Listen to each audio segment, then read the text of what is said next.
Good morning. It's Saturday, the 4th of April. We are now in day 10 of our New Zealand nationwide lockdown. My name is David Fisher. I'm the founder, director, and principal advisor of Immigration Chambers. There are three things, essentially. There's the rules on entry permission, who's allowed to come into the country during this time. There's a question about what happens if you've lost your job or will lose your job. And then people are generally asking about what's coming up, what policy changes are coming to immigration. So I'll do my best to talk about the future policy changes, but first of all, the entry permission rules and what happens if you've lost your job. Okay, so you may have noticed there was some news about an online form you can complete to request for travel to New Zealand. The form itself is a little bit confusing. It asks you whether you have a visa or you've submitted an application or you'd like to vary the conditions of your visa. The point is, as many of you already hold a visa, you just want to come in, you need to select that third option, which is that you would like to vary the conditions of your current visa. This form is available online. You can see the link. We've posted it on our Facebook page. You select the option that you'd like to vary the conditions of your visa, and you need to basically give immigration your reasons why you think that you're allowed to come to New Zealand.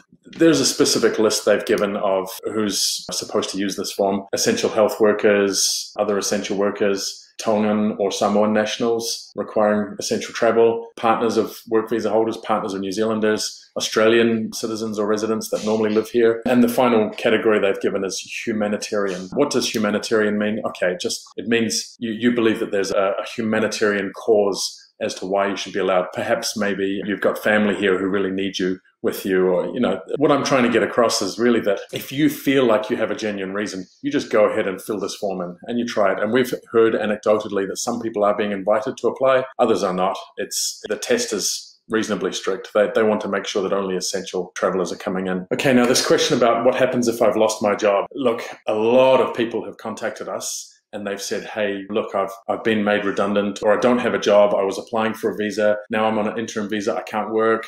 The job that I was going to isn't there. The job I left is gone. What happens? Can I claim wage subsidy? Can I work? Can I do anything? Now, look, I would suggest that there are a lot of, various types of circumstances that could apply to you. And I would suggest that really what you need to be doing is contacting a professional to discuss your individual circumstances.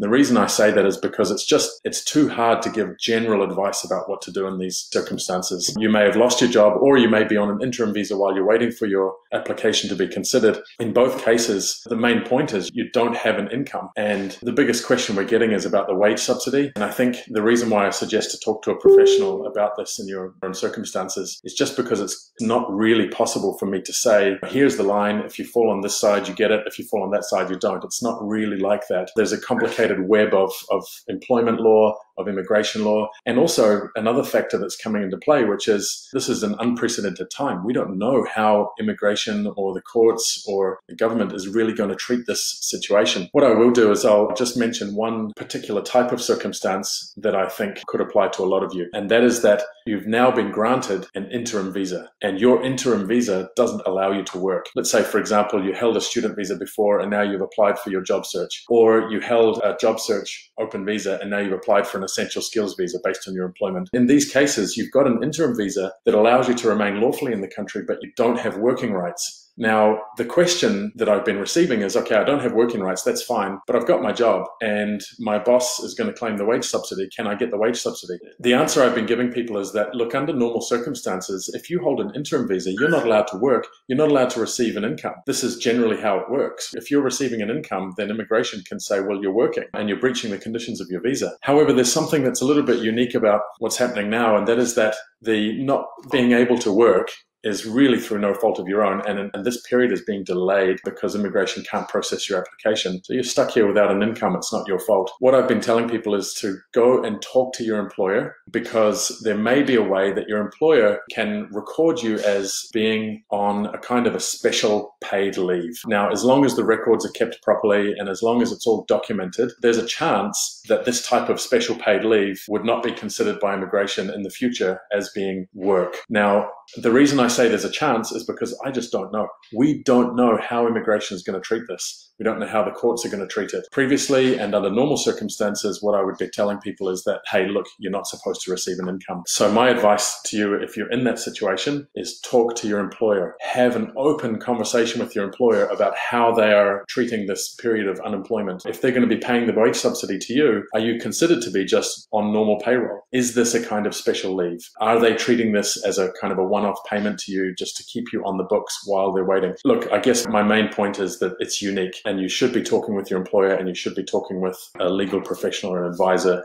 about your particular circumstances. Look, the question about future policy changes, this has been coming up quite a lot. People are asking us, hey, what's happening? Is the government going to bring in these new rules that they had proposed? So just to give you some background about this, earlier this year and last year, we had received notice from the government that they were planning to rehash, rejig, redo the entire work visa spectrum. Okay, so they would be removing all of the existing work visa categories and bringing in one whole new category. And how it looked was essentially similar to what we've been working with, just under different names and some tweaks. And those tweaks related to the level of pay and how that interrelates with the length of the visa you would get. Skill level, skill bands would be rejigged so that the ANSCO or the skill level requirement was not so important, and mostly they would be looking at pay level. And there were some changes to the labour market check.